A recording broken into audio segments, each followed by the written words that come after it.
Full disclaimer, I always start with this. I don't get commissions from any company I recommend. I don't work for any company except I own my own.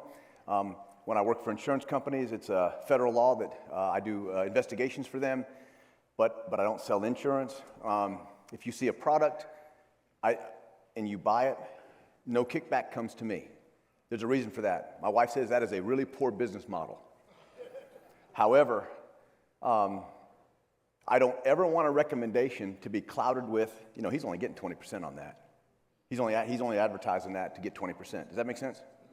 So when I appreciated Nate when he did his glass demonstration, he said, what did he say?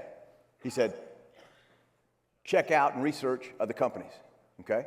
And so please understand, if I give an example, it's because it's either at my church or it's what I tell my wife and my kids to do. But I don't get money for you buying something and them telling. For example, the promo code Agape, they want to track how successful they were for the seminar, but it doesn't benefit me at all. Does that make sense? So please understand, I don't make any money on anything that I recommend because I want my recommendations to always be pure of heart. Okay? That's one. Two,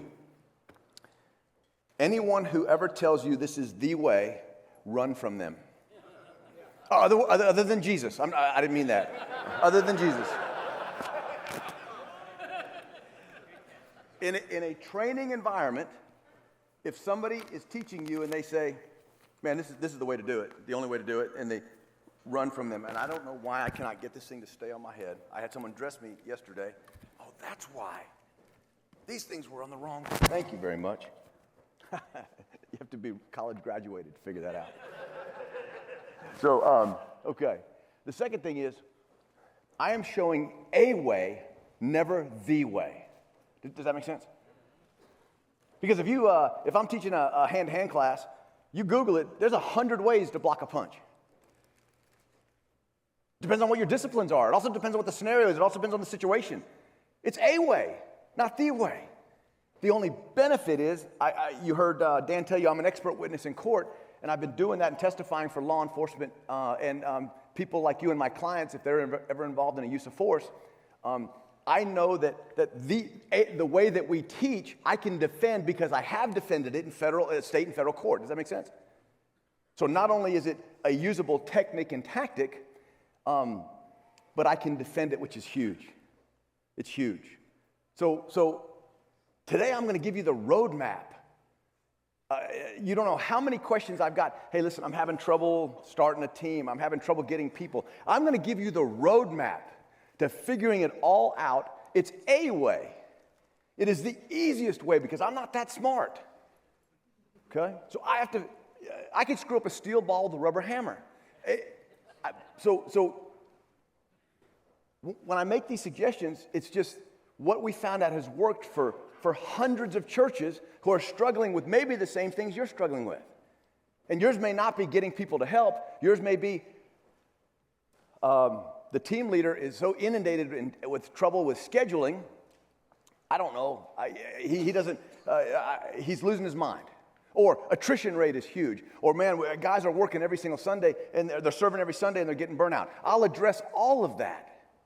Okay? But remember, it's just a way, not the way. Okay? All right.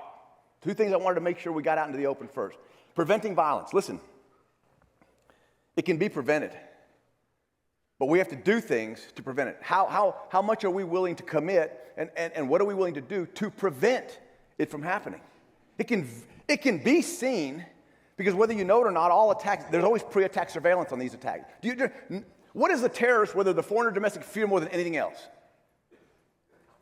What is a terrorist, whether they're foreign or domestic, fear more than anything else? Failure. It is not a man with a gun. It is not getting shot and killed. Do you know that escape is not part of their plan? Death is part of their plan. They don't get their 72 virgins unless they die in the process. You tracking me? I can't handle one wife. I can imagine what I do with 72. Okay? So failure is what they fear, how do we instill failure when they're doing their pre-attack surveillance? That is the key. How do I keep bad out? Then I don't ever have to deal with it in. So that's where we're going to go with this. Okay? All right, let's get started. I want to give you the need. Why the need to do this? And just simply, thanks to Carl Chin and the faith-based network. Say that 3 times fast. You'll have the same problem I am. And you're not in front of 420 people. Okay? He made it really easy to find stats. If you haven't been to his website, if you'll go to church violence, he has all of this stuff cut out and percentages and numbers, and it makes it real easy because I don't have time to start counting and reinventing numbers, okay? So any numbers you see, we can accredit it to Carl Chin and his network, not Ken Alexandrow, because I don't do that very well. So deadly force incident, just so you know, deadly force incident is an incident that could cause death or serious bodily injury. It could be an attack, it could be an abduction, it could be a murder, it could be a suicide. So from the stats that he has from 1999 to 2020, there's been 2,361 deadly force incidences throughout faith-based organizations in the United States, okay? By the way, people think I talk fast. Is that true? Okay. Do you know why I do it? Makes you pay attention and listen fast. If I spoke slowly, I'd be waking you up. And I got too much information. He told me I've got a time limit. So, all right. So, out of that 2,361, 1,047 of them ended up being a death. Now, why aren't they all deaths? Well, thanks to your medical kits and your first responders and the ability to get medical attention to the locations quickly, a lot of people are saved. I learned that in Colonel Grossman's first book. After the attrition rate, the death rate in combat went down because of our ability to get medical attention to the people in the field quicker. Does that make sense? Yeah. So that's why it's not a 100% death rate.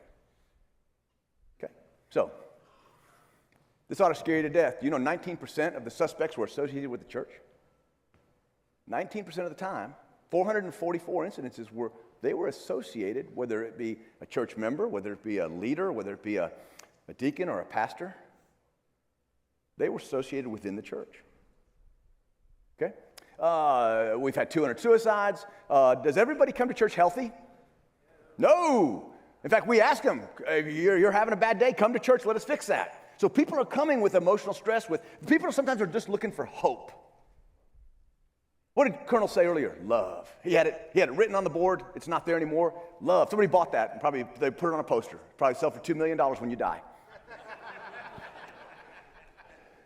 They're searching for hope.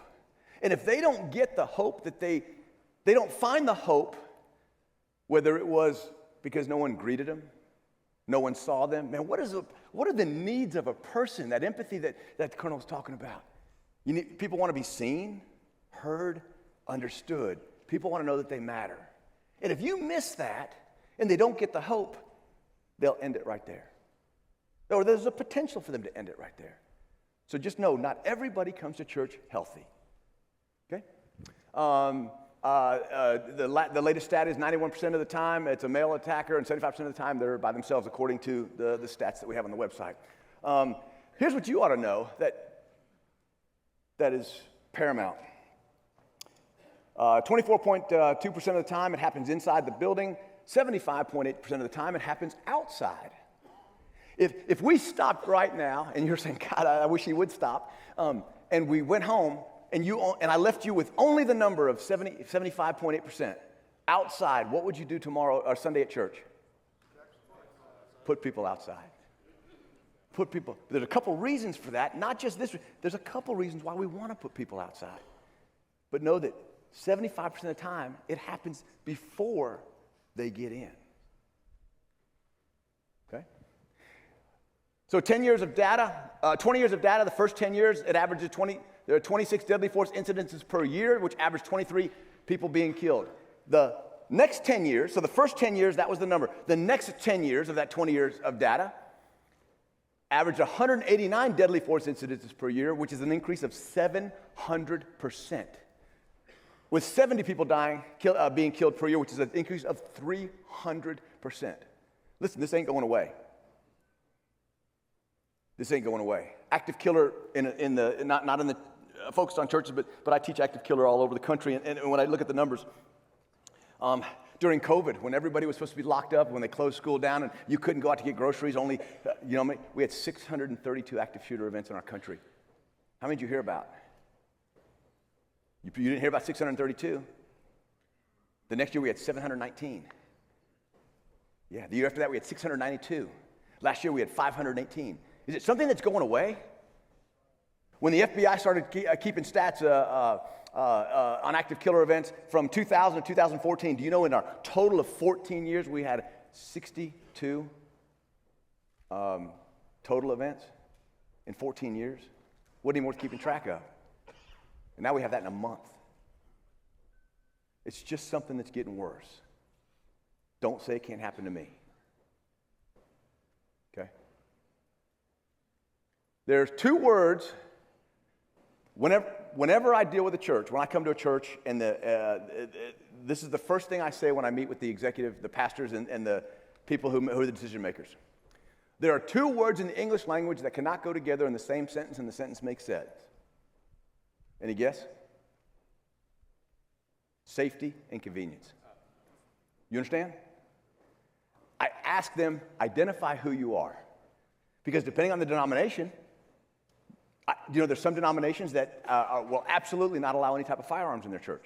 I have to listen, I will train everybody, but I have to know what is your position, what is your stance on these things, because then I have to train around that. Okay? I try to point out, you're in a lot of trouble if a guy comes here with a gun and all you have is a smile. But safety and convenience. If you are a safe church, someone's going to be inconvenienced. Does that make sense? I went. One of my clients is a very large Baptist church. At 7:30 in the morning, there was a 74-year-old deacon. His job, and he'd been doing it for 50 years. He unlocked all 34 doors on the exterior of the building. Then he went inside to the fellowship hall, which was in the basement, and he made coffee. Whoops! He turned on they had 2,800 members. They're a pretty big church, and they have 7 of those commercial coffee pots. And he turned on the coffee makers. And he sat there and just greeted people. And that was fantastic. But church didn't start till 9 o'clock. And then when I did, have you ever done a sex registry check within a 5-mile radius of your church? It's open data. And when I showed them that he had 162 registered sex offenders within 5 miles of his church, and he had 31 within a mile, within walking distance, and then I explained, you have 34 doors open, and it's an hour and a half before church even opens. Who's watching them? I got them down to 4 doors when I was done with my security vulnerability assessment, and they still only have 4 doors. But let me tell you, there's some Baptists that were ticked.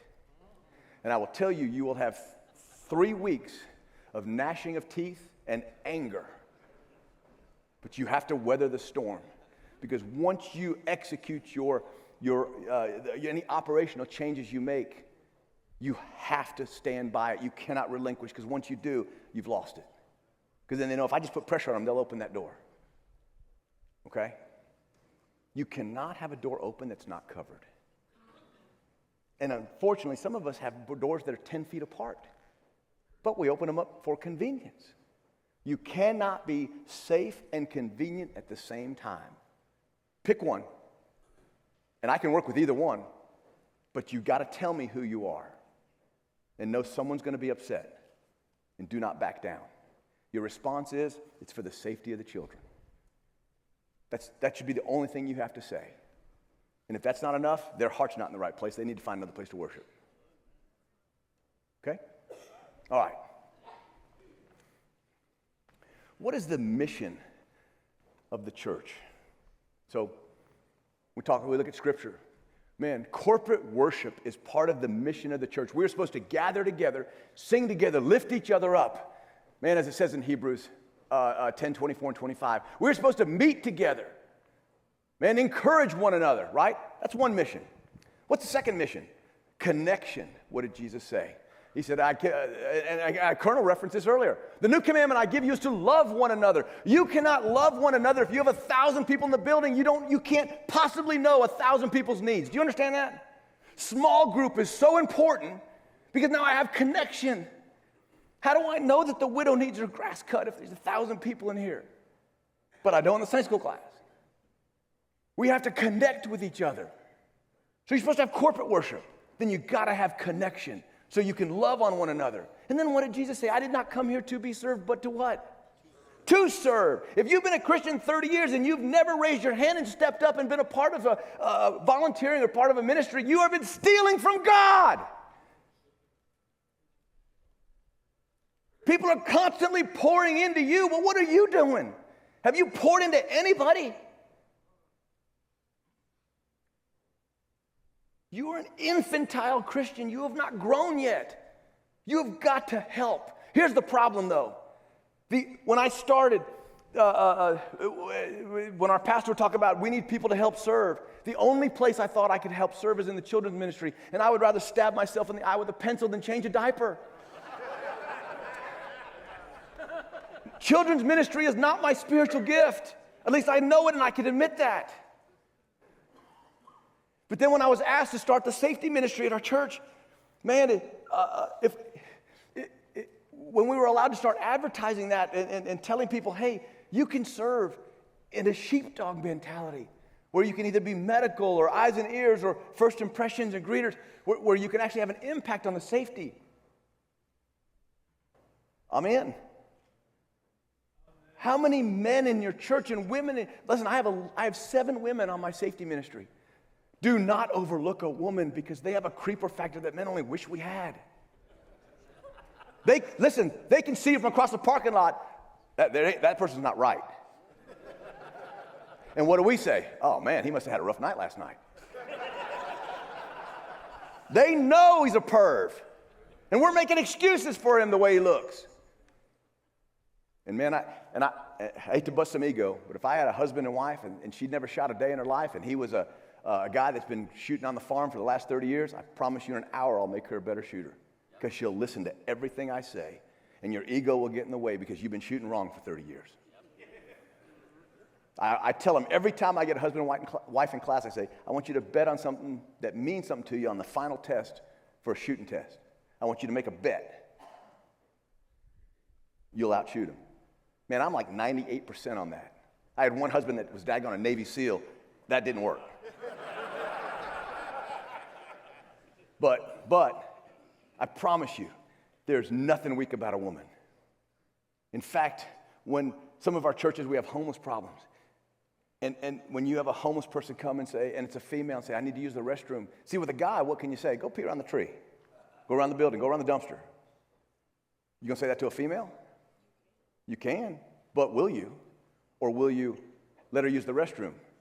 Oh, and then you can't get her out. Which one of you guys are going to go in there after her? Man, it would really help if you had a really good trained female on your team to at least go deal with that scenario. You have a missing child. Who better to comfort the mother than someone who can empathize? A female team member. Do not overlook a female when you're putting together your ministry. Okay? You notice I call it a ministry, I call it a safety ministry, a safety team, not a security team.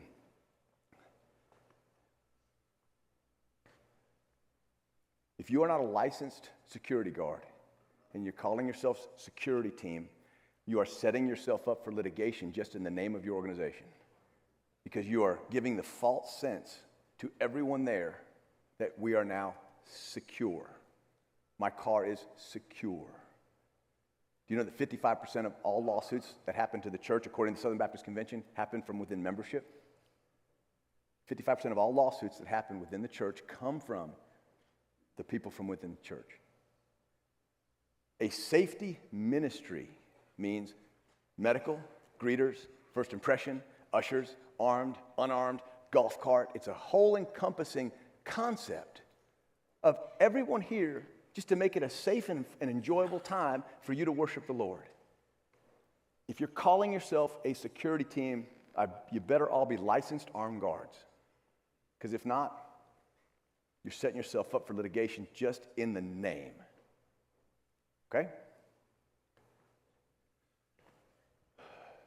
If the mission of the church is to worship and to connect you and to serve you, the most balanced and healthy Christian is one that's doing all three. We need people to volunteer for the ministry. And here's the buy-in, teams. If the church is willing to have a ministry and support it, and people are not sure if they want to do it, here's the question you ask them. Why would you not want to let the church pay for training that's going to make you a better husband and a wife, a better father or a better mother, or a better citizen, a better man, a better woman? That's free training, or a portion of it will probably be covered. Why would you turn that down? Listen, when you come to church, you don't flip the light switch on in your tactical Ted. And when church is over, you don't flip the light switch on in your Johnny Sack of Donuts again.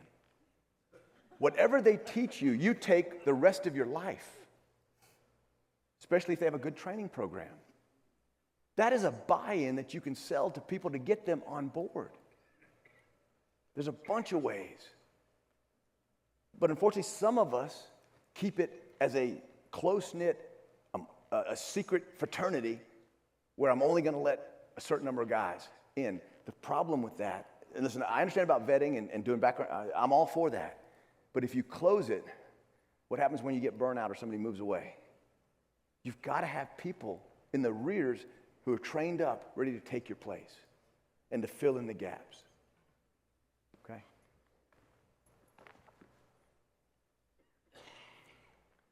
For those, I understand there's a vendor here who has an app that helps you with scheduling safety teams. That's fantastic.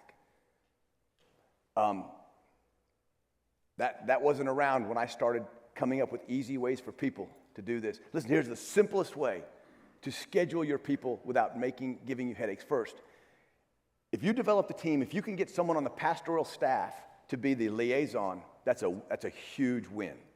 Because then all of the needs of the team get related directly into the weekly meetings. Does that make sense? If you don't have buy-in, if you're one of those people that says, we're just starting a team, the pastor's not on board yet, but we're going to start it anyway, stop now.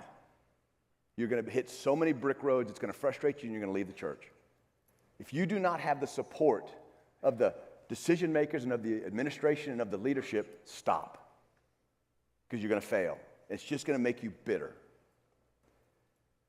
So the best case scenario, if you can get the executive pastor or an associate pastor or the youth, someone on the staff to be part of the team or at least manage the team, that's huge.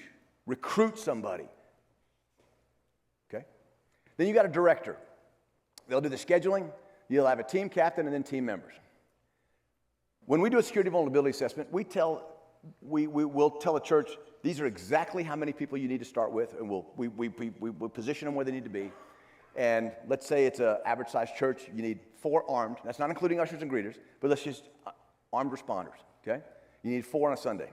You need to build a team of at least 16 because I only want you serving 1 Sunday a month. How many of you security directors who are doing the scheduling have guys that you have 3? We have 3 services at our church. 3. How crazy would it be for you to schedule 8 people for the 8 o'clock service, then 8 more people for the 9:30 service, and then 8 more people for the 11 o'clock service. And then all of a sudden, 2 of them say they can't make it. You're a volunteer. You shouldn't have to do that. When you serve on a Sunday, you serve Sunday. If it's 2 hours or if it's 6 hours, that is your day to serve. Can you not give God 6 hours a month? That's a personal thing. But I think our God deserves 6 hours a month. And then why do we want 4 teams? Because you just set it up team 1, 2, 3, and 4. Team 1 is the first Sunday of the month.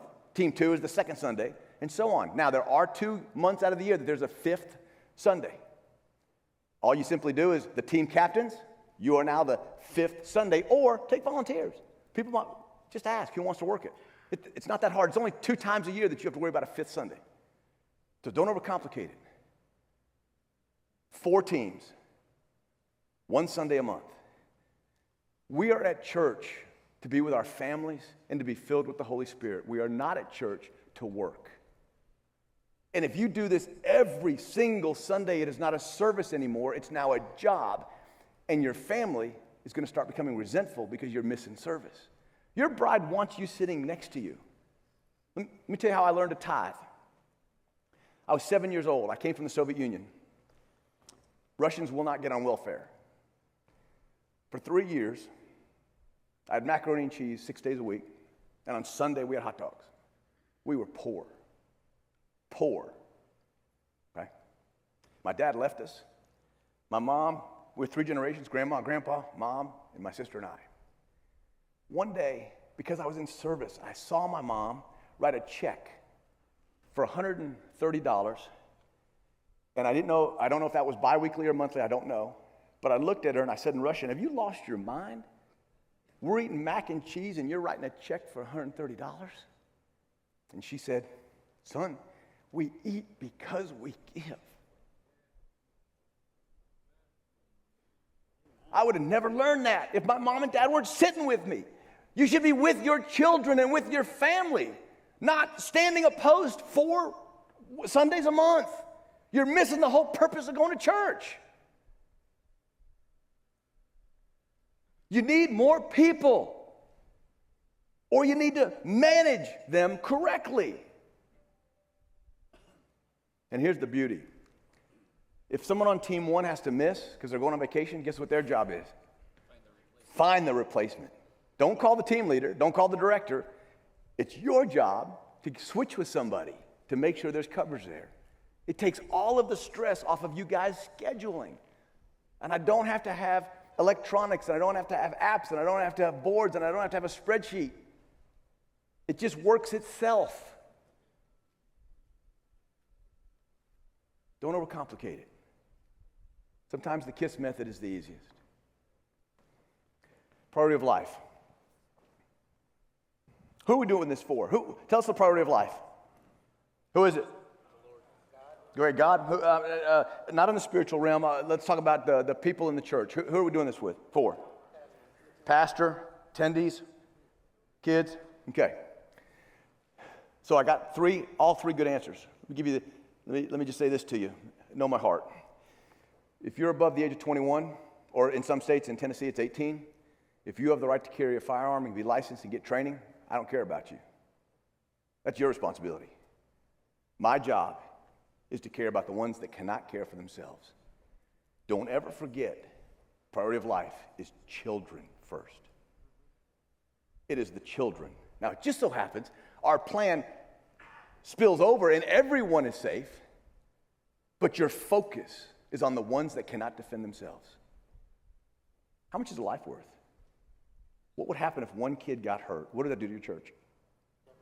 Change it forever. Change it forever. Do not lose the focus on who you're there for. Yes, the spiritual realm, we're serving God, but we are there to protect those that cannot protect themselves. So your priority of life. Children. When I say people, that includes the pastors, but that's everybody else. Property and suspect. That's your priority of life.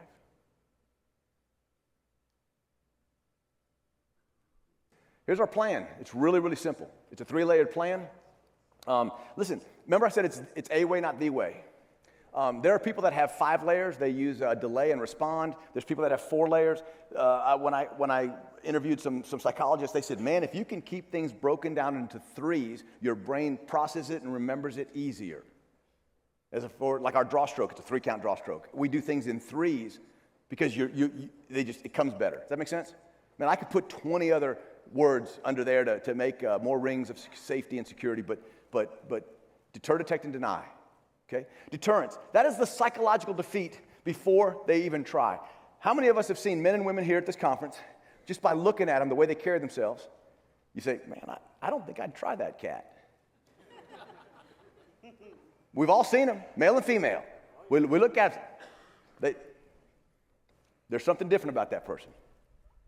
You have just effectively deterred someone from trying you. You've just won. Every conflict we avoid, we win 100% of the time. You have no idea how many conflicts or how many altercations you've avoided just by the way you carry yourself. Remember that PET acronym? Posture. Is this a good posture? That's a butt kicking waiting to happen. Okay? Man, the way you carry yourself deterrence. We have to set our church up to be here's the key.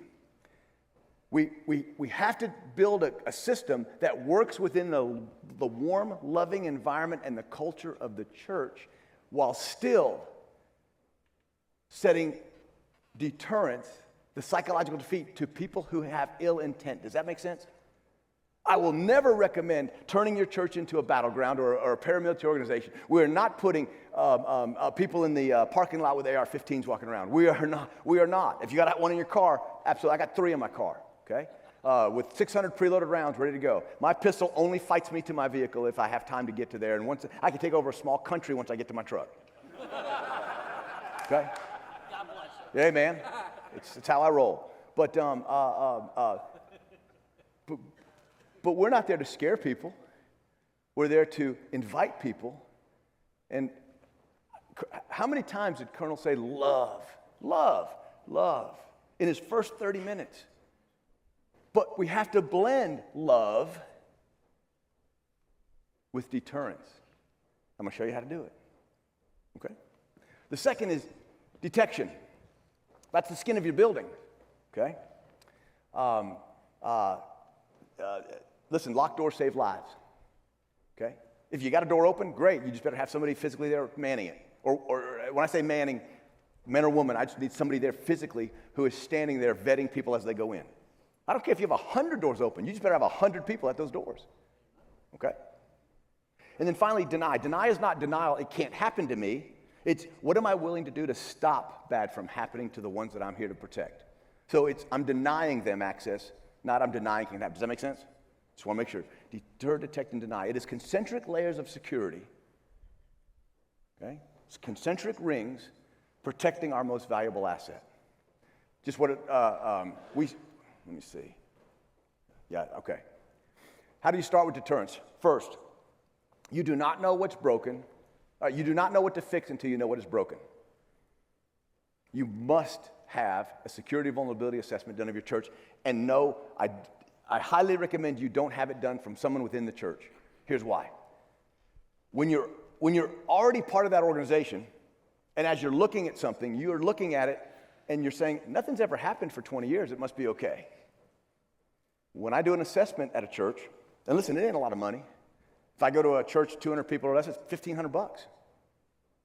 Man, and you're getting an assessment, and then right after church, you're getting a presentation, and we're giving you all of the data, the good, bad, and the ugly, and how to fix it, and then we're plotting out your safety ministry. It is, but you don't know what's broken or what's odd until you have someone on the outside who understands what to look for and points it out to you. Does that make sense? When I do an assessment, I look at it from the eyes of the wolf. That's the difference. When I was in the FBI task force, I hunted bank robbers and child molesters. I hunted the worst people in the world. They want to hurt your children. I learned, what do they look for in your kids? What does the eye of the wolf look like? So I come to your organization as the wolf. How can I defeat you? How can I hurt you? And then we give recommendations to mitigate that. You win. If you can keep me out, you win. I had a pastor of a mega church, a Southern Baptist church, and it was about 5,000 people. He called me on the phone, and his exact words were, "Hey Ken, we've got it going on here. We want you to do penetration or penetration testing. We believe you will be spotted within 5 minutes of coming on our campus." I said, "Challenge accepted." Okay. How would you guess a traditional Baptist person would dress? Suit and tie. So I wore a gray suit, white shirt, blue tie. And man, they had it. They really had some good. They had a choke point for the children's ministry. They even had a safety team member standing at that choke point. And I waited for a few seconds, and by golly, he got an email or a text. And then he went, and he started, and I walked right on by. And then it's during transition time, right? I'm not going to go there when there's nobody in the hallway. It's easy to get spotted. So I went there where the rush is. So I went to the first room on the left was the nursery. And there's a baby crying, and there's a nursery worker changing a diaper. And she's by herself because her help hadn't arrived yet. And I said, "Ma'am, that's my daughter. Could I help you calm her down? just until your help arrives. She says, please, if you don't mind, I got to finish what I'm doing over here. I said, no problem, ma'am. So listen, I know how to hold a baby. I got 2 kids. I know how to, so I'm loving on her, patting on her. I take my phone out and do a selfie. And then when she stops crying and her help arrives, I hand her back and I leave and I text the pastor the photo and I say, you've really got it going on. 11 minutes. It took me 11 minutes to get into a place that I was not supposed to be in, holding a child that was not mine. 11 minutes. Don't tell me you got it going on. An assessment must be done from someone who doesn't know you and doesn't owe you, because then they can't be truthful. And don't tell anybody you're having it done, because then you all will be put on your shiny shoes and start doing everything right. We want to see it how you actually do it so we can assess it. What are the elements of an SVA? First, it's an inspection of a person, a program, a facility, or a process. We're testing the state of readiness for fire, active violence, natural disaster, or medical emergency. And then the implementation. The assessment is the first part of the implementation. Then the presentation after the assessment is the planning part. That's where the leadership is there and they hear what we have to say. And then they start planning and getting together and say, we can do this, we can do this, we can budget for that, we can do this. Let's execute that. And then finally, training your people for the execution stage. And once you execute your new plan and policy, you do not go back. You have to withstand the pushback you're going to get for 3 weeks. But an assessment is incredibly valuable. And listen, some of you are saying, well, our police department did an assessment. Please understand, I did these. I've done them. When you're working for a government agency, we are told very carefully, do not recommend outside the norm, because then they're liable for those recommendations. Be careful. I could look up on the internet and get an assessment, the same assessment that you're getting for free. You get what you pay for. Do you understand? But go back to, how much is a life worth? Is it worth $1,500 to find out where do we really stand? How do we really stack up? To find the truth? Listen, our motto in our company is no church, no organization will go untrained because they can't afford it. We'll work with you. I'm not a nonprofit. Don't claim to be. But if you find out what we charge, you'll say, really? And don't weigh that with the level of training, because I got Team 6 guys that work for me. You're going to get the best, most realistic, stress-inoculated training you can ever possibly imagine. But we do it because we don't want the church to go untrained, because budgets are important. Have an assessment done. Deterrence, the power of first impression. In fact, that's the name of our ministry, is First Impressions Ministry. You never get a chance to make a first impression. You never get a second chance to make a first impression. The moment they come on your property, people are watching. Your visitors are watching. You've heard us say, be in the parking lot. Well, what does that mean?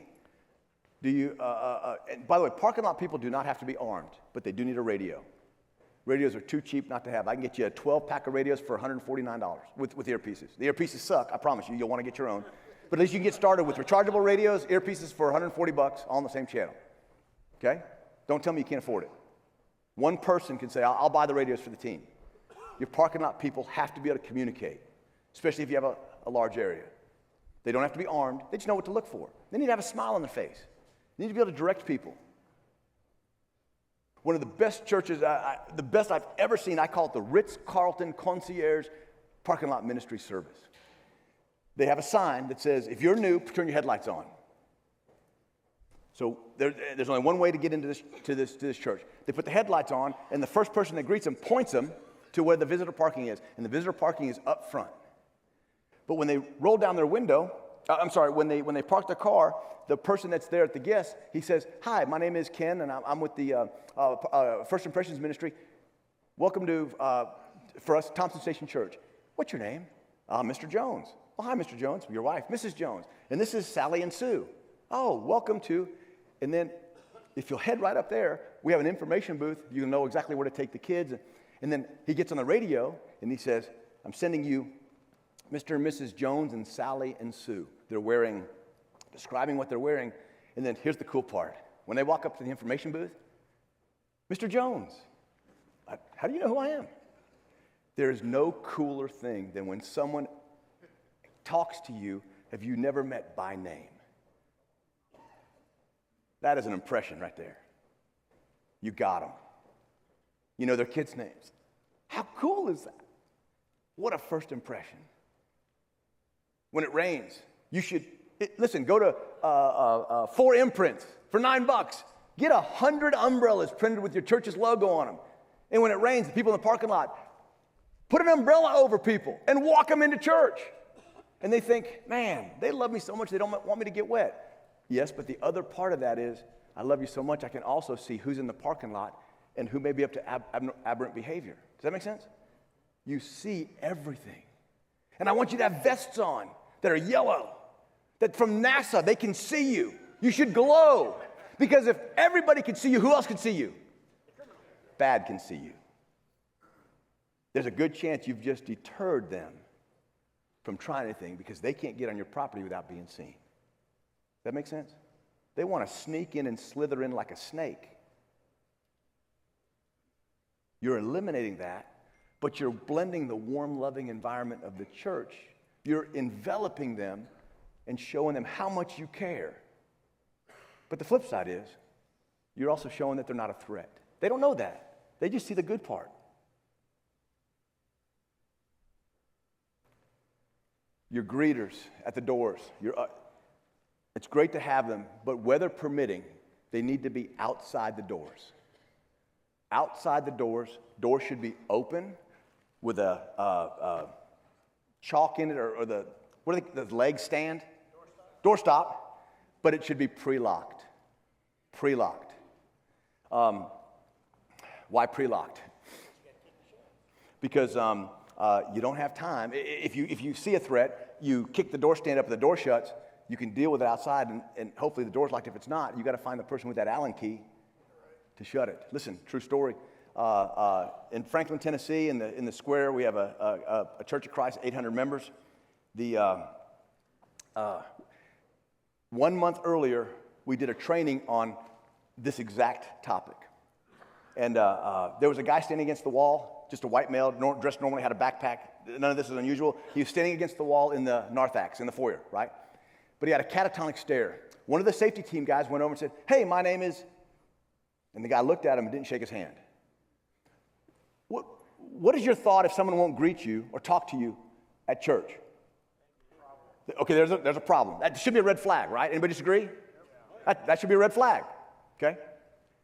So the safety team guy walks away, and he goes to they call him shepherds at this Church of Christ. And he goes to their deacon, a shepherd, and he says, "Hey, man, do you know that cat? I just tried to greet him and welcome him and shake his hand. He wouldn't even look at my face. He wouldn't talk to me." He says, "Oh, man, that's just Charlie. He's been going here a couple years. He's probably just having a bad day. Just leave him be." That wasn't good enough. So the safety team guy, Gary, gets on the radio and says, "Hey, Steve, when he goes in, I want you to sit behind him. Sit behind him." Okay. 10-4. So the guy walks in, Steve walks in, sits behind him. And the way this Church of Christ, you know Church of Christ does communion every Sunday, right?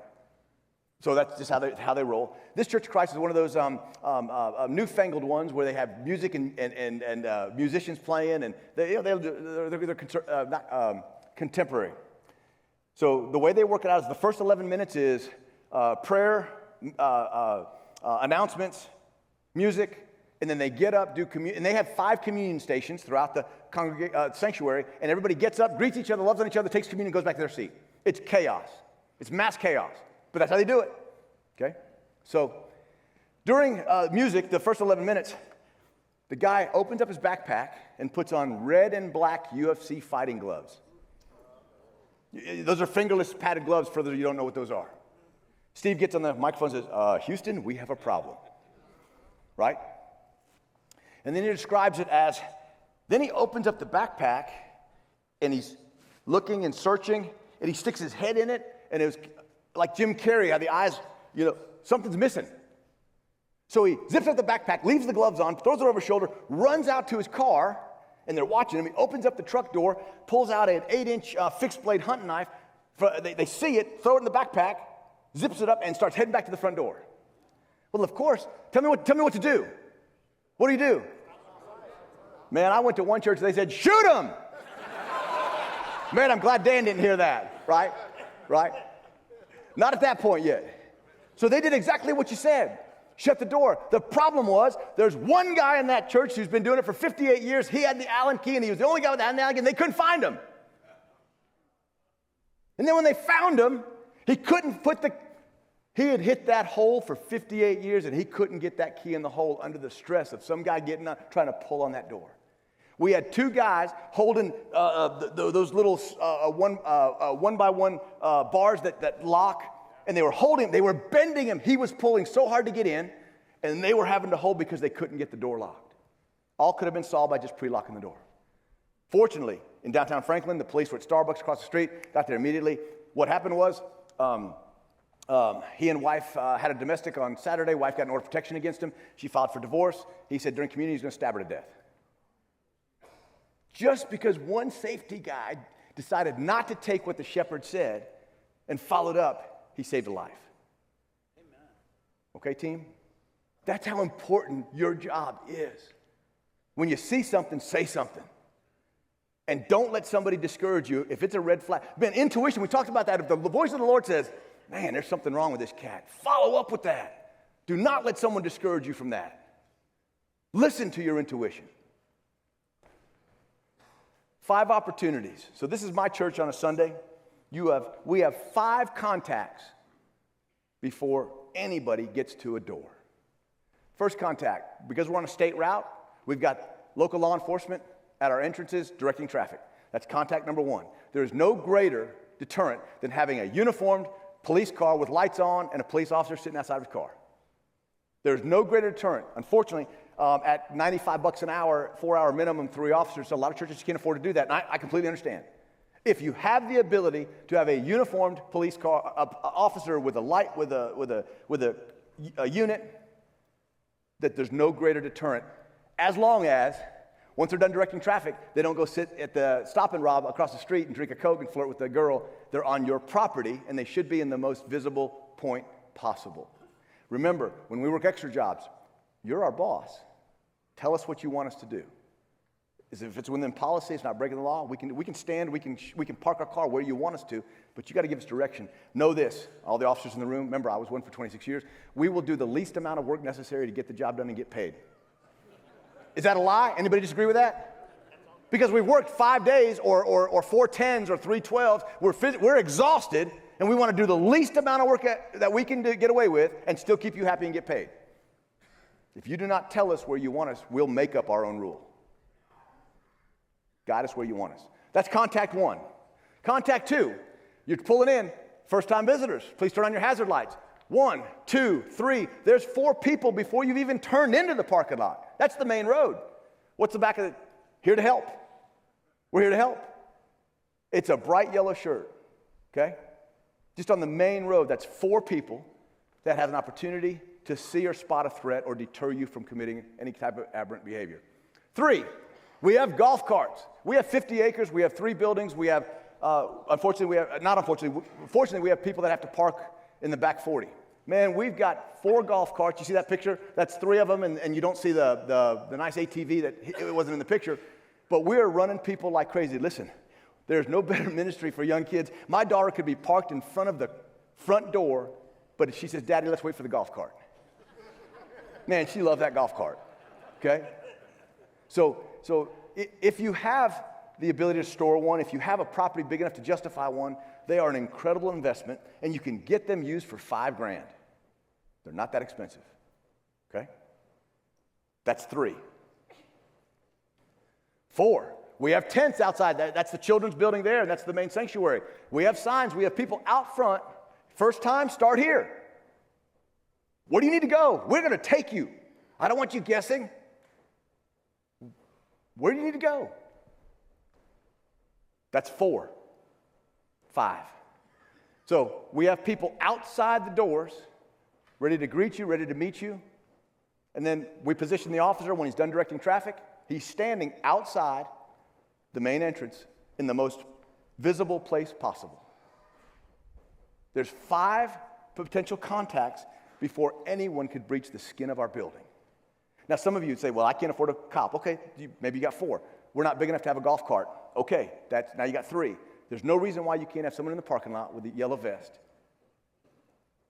There's no reason you can't have an information booth to greet people. Or if you don't want an information booth, there's no reason why you can't have people outside the front doors. You could at least have a minimum of 2 contacts before. There's no excuse not to have 2 contacts before you come in. Okay? Deterrence.